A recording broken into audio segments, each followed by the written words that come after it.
Hi and welcome. I found a video I wanted to share with you. There was a man a few years ago who decided to take a camera, go out on the streets and ask random strangers a question. Are people born gay or do they choose to be gay? I thought the answers were pretty interesting and his argument was pretty compelling. Do you guys mind if we ask you a few quick questions? Yeah. All right. Do you think people are born gay or choose to be gay? Gee, that's a good question. I'm glad the research is still going, but I think probably it is a natural genetic predisposition. It depends on what they grow up finding out. I think it's a choice later in life, but it depends on upbringing. I don't think they choose to be gay. So you think they're born gay? Probably so, yes. I just wonder if animals choose their sexuality. You know, I don't think they choose. I don't think humans choose. I think they choose to be gay. I don't think they're born that way. Do you mind if we ask you a few quick questions? Do you think people are born gay or choose to be gay? Say that again. There are some of both. Have you talked to anyone about it? Sure, and they say there's differences in their brains. I think it's a matter of choice. When did you choose to be straight? Well, that's a good question, too. When did you choose to be straight? That's a good call, man. I didn't choose to be. Good question. I just kind of came along that way. I never chose.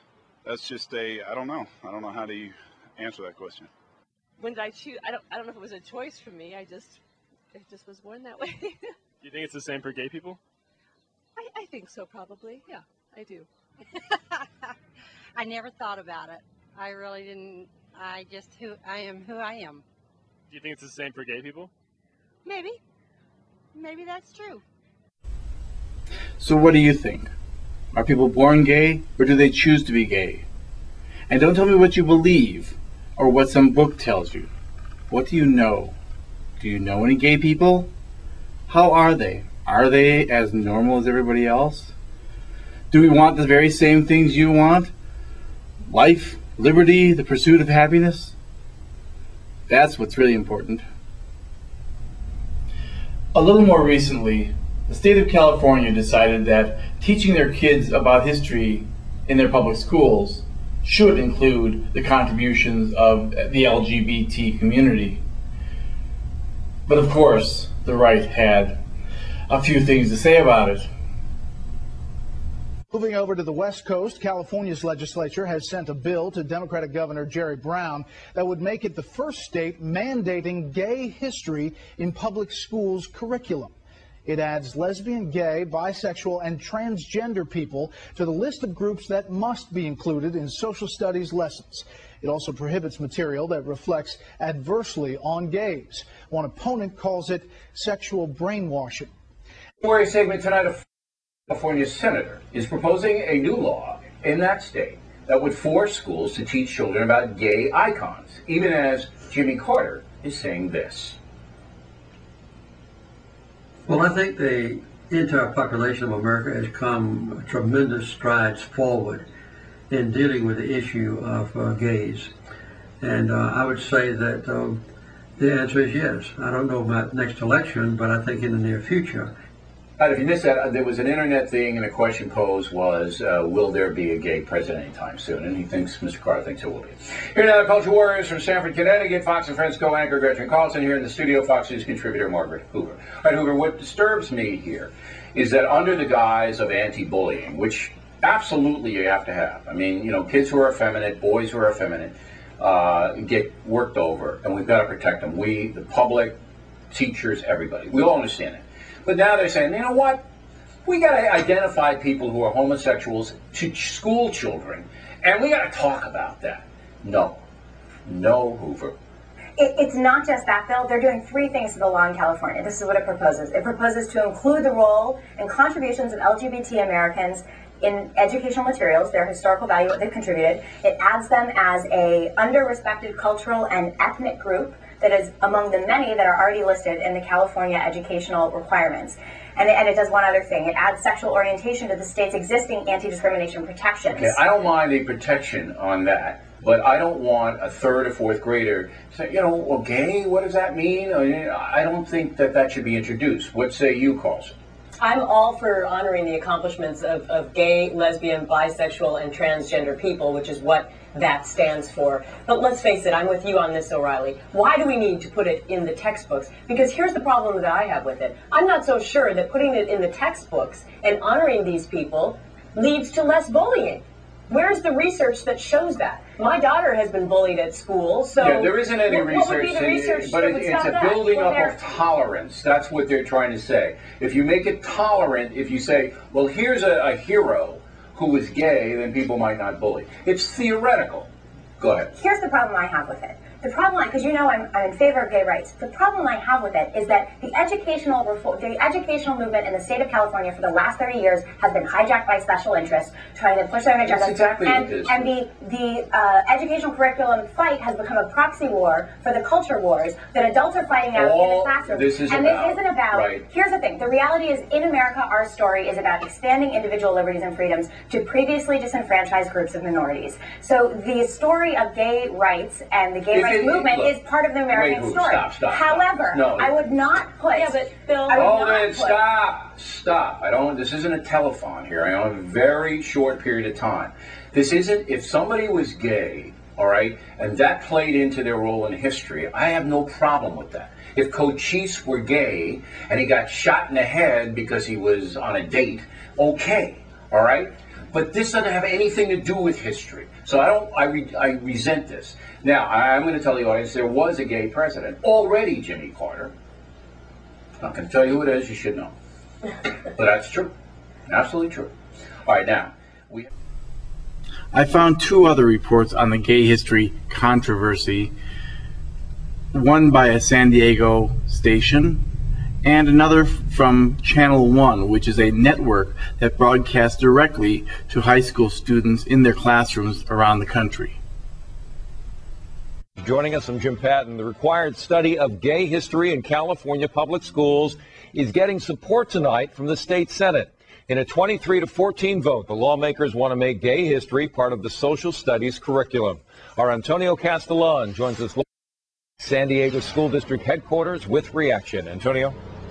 Jim, the San Diego Unified School District would have to change their curriculum in the 2013-14 school year. Senate Bill 48 is now headed off to the Assembly. If the Assembly passes the measure, then the governor would have to sign off on it.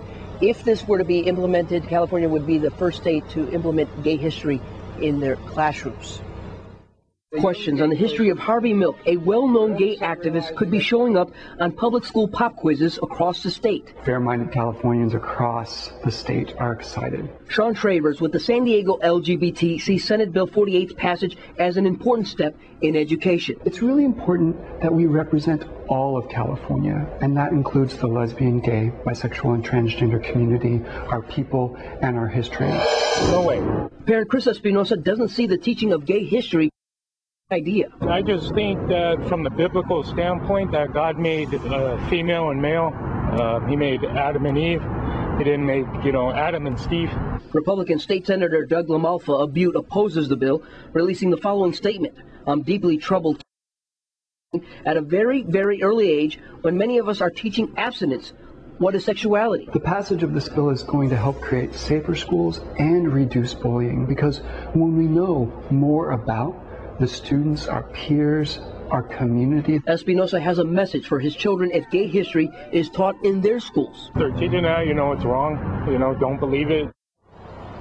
We were not able to reach the San Diego Unified School District for comment. The school districts have final say what grade levels will be taught gay history and what that history will cover. Reporting live from University Heights, Antonio Castellan, San Diego 6 News. Do you know who Bayard Rustin was? How about Harvey Milk? Not at all. Not at all. No. No. No, I'm sorry. Well, they're both key names in gay history, and some California lawmakers want students to start learning more about them. I think it would be a good idea to get people informed and stuff. I don't really think it's a good idea because it's not going to help that much. A bill being considered by California lawmakers would require students to learn about gay and lesbian history in their social studies classes. I think it would be great. I think I would want to learn about it. I'd say go for it. I don't know. I'd feel indifferent about it. California public schools are required to teach about different cultures. For example, students now learn about African American and Mexican American cultures. And if the bill becomes law, school textbooks would add LGBT history. LGBT stands for lesbian, gay, bisexual, and transgender. The bill's supporters say it'll help stop the rise of anti-gay bullying. According to the National Youth Association, 9 out of 10 LGBT students report being harassed or bullied in school. By learning about the achievements and contributions of gay and lesbian Americans, some lawmakers hope students will be less likely to participate in anti-gay bullying. Yeah, like I guess a lot of people don't have a lot of tolerance for stuff. Maybe it's like the way that they were raised, but it'll help them. It'll probably help other people understand them better. It depends on the school. It depends on the kids. It depends on a lot of things. But those opposed to the proposal say that teachers already have too many things they're required to teach, and adding this would take away from more important topics. And many say it's not the school's role to teach about sexuality. It's a sexual thing. These are young kids, and to me, it's not okay. While other parents say anything to stop anti-gay bullying is a good thing. I don't have any problem with it. Some teens we talk to agree. I accept everybody for who they are, but like I think for me, like I would just like know more, and like it would just add to my knowledge of like a lot of stuff. California could very soon become the only state in the union to require LGBT history to be included in school books. Lawmakers approved a bill requiring students to learn about the contributions that lesbian, gay, bisexual, and transgender Americans have made to society. And not surprisingly, conservative and religious organizations are voicing their opposition to that bill.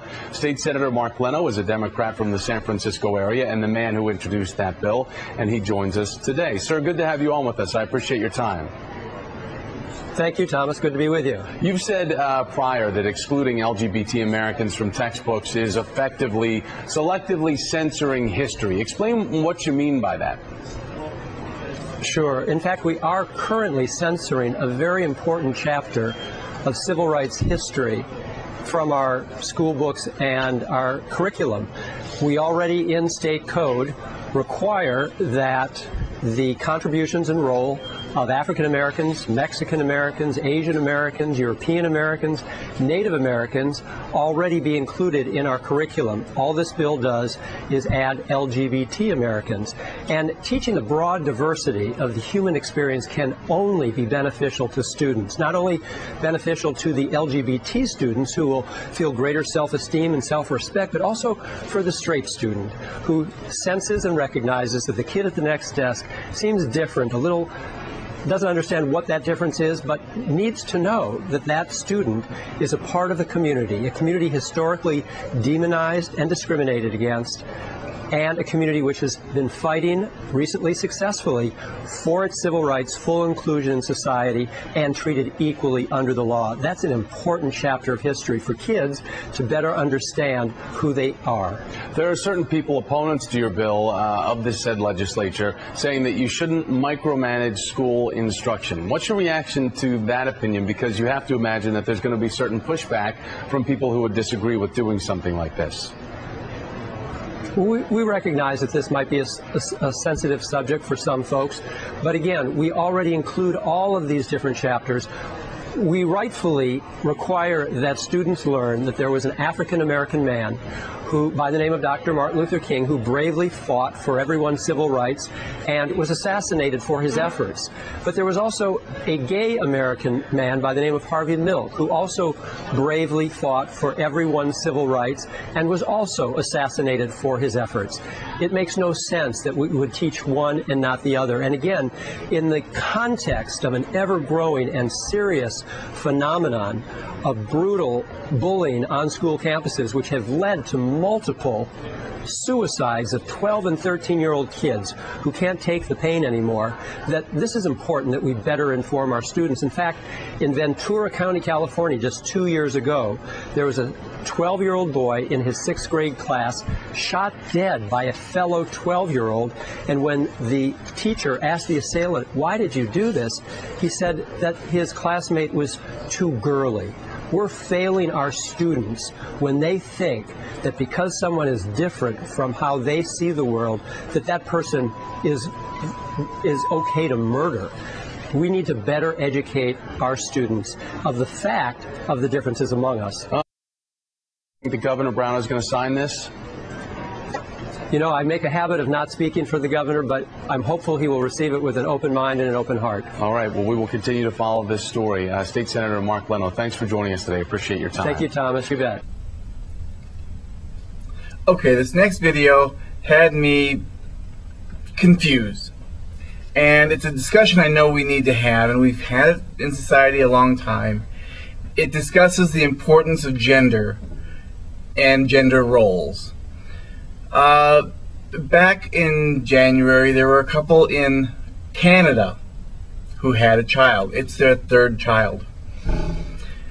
This child, they decided they would not reveal the child's gender to anybody.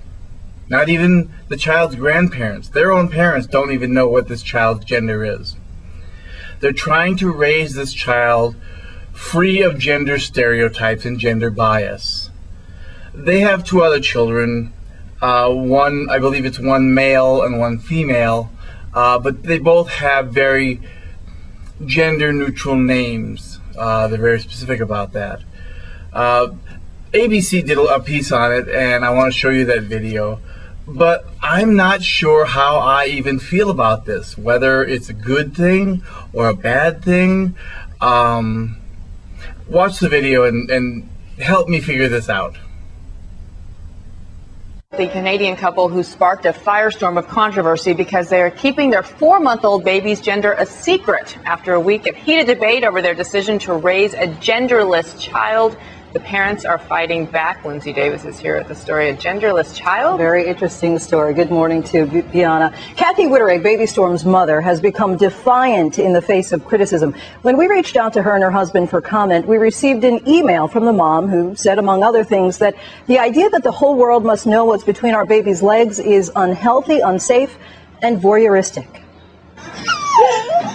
Baby Storm remains at the center of a firestorm. Well, not exactly the baby itself, but the parents' decision to keep the baby's private parts private. It troubles me that this seems to be some sort of social experiment where they're using their child to send a message to everybody else. I think that's selfish.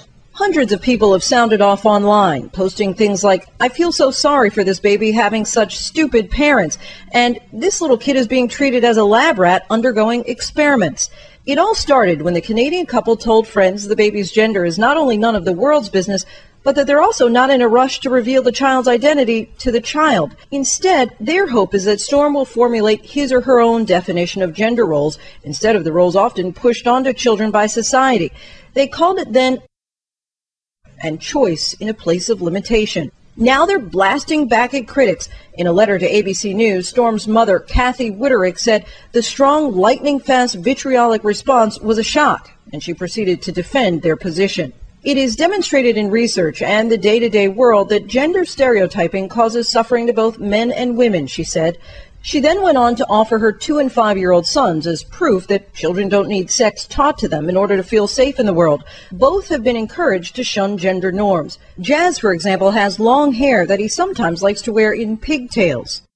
And when Storm is old enough, he or she will get to have his or her own say. But many experts have serious concerns. I applaud their overall goals here, but, you know, this child is not asking to be this thing, and the parents are imposing this role on the child. This kid's being drafted into a war that may hurt him or her terribly. Many psychologists suggest that children are not a blank slate, that they're predisposed to be certain ways. But the question then becomes, how much is gender identity influenced by socialization? In this case, it appears that society won't come into play very much. Even Storm's grandparents don't know the identity, whether their grandchild is a boy or girl. But it's an easy way to get out of diaper duty. Well, it's quite an interesting way for them to express their freedom, as they say. They won't be able to do it for very long. That's true. Lindsay, thank you for coming in. We appreciate it. We want you to tell us what you think about this story. Go to our Good Morning America Facebook page or tweet us at GMA.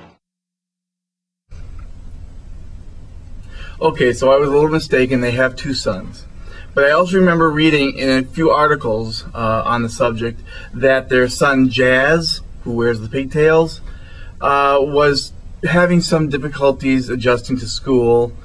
and at times would tell his mother, make sure they know I'm a boy. Make sure you tell them I'm a boy, because, you know, he likes being thought of as a boy, even though, you know, she doesn't want to raise him with any gender biases, which is fine. I mean, they're also doing something called unschooling, which is different than homeschooling, where they let the child's own curiosity form how and what they learn. They're trying some unusual things, and I'm still not sure how I feel about it. How do you feel about it? Would you do this with your children? Do you feel that there are constraints and there are biases in genders? I also wanted to show you a video of a show called The Young Turks. It's online. It's hosted by a man named Cenk Uygur, who has done some work on MSNBC, but apparently MSNBC, in their wisdom, decided he was a little too out there for them.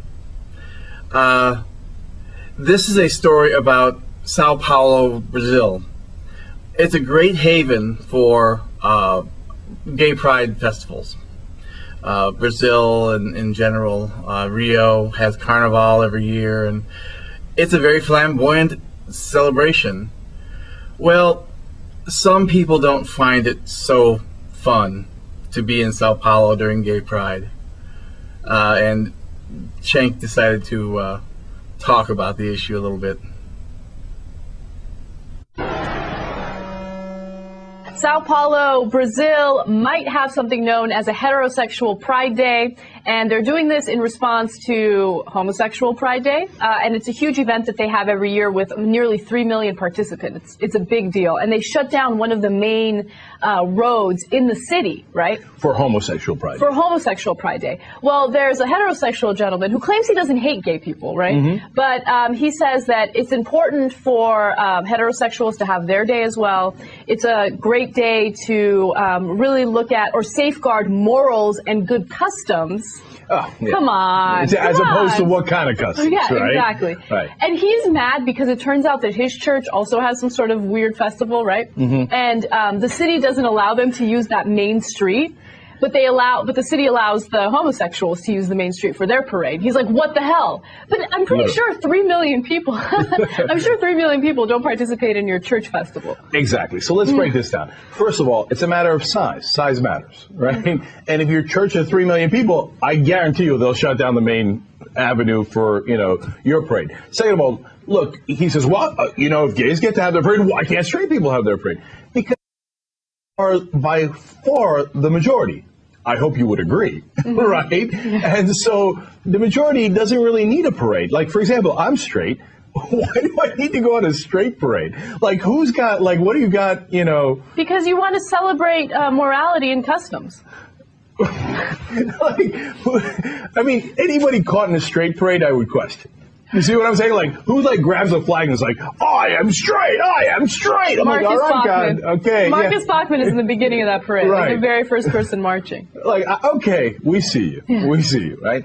And then the second part of this is, you know, sometimes people in the majority get upset, like, oh, well, you know, why do we celebrate Martin Luther King Day, but we don't celebrate the super white dude day, right? And et cetera. And they get all, why can, you know, blacks use and white can't? Listen, here's why, okay? Give you a perfect example. Like, I'm a Turkish American, right? So Turkish American days in America makes sense. You're a tiny minority. It doesn't make much sense, but nonetheless, like they go and they celebrate, you know, that they're proud of their heritage, yada, yada, yada, right? A Turkish Day in Turkey doesn't make sense, okay? Right. Now, here's what I mean. Like, sure, they celebrate Independence Day, yada, yada. Oh, they got all that, right? Mm-hmm. But like any country does. But if you did a big march through Istanbul saying Turks are the best, that would be some scary stuff, okay? Because that implies, since you're the overwhelming majority, implies that there is something wrong with other folks. Mm-hmm. And in fact, there are nationalistic parties in Turkey who are like, hey, Turks above all. And that's not a good thing. So you see what I'm saying? It depends on the context.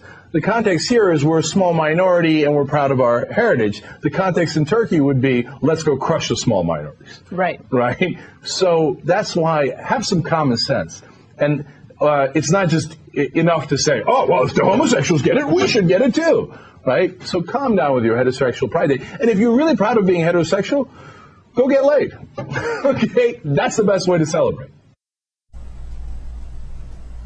I wanted to leave you today with a video from a friend of ours, Mr. George Takei, who is, in my estimation, one of the best gay people out there today.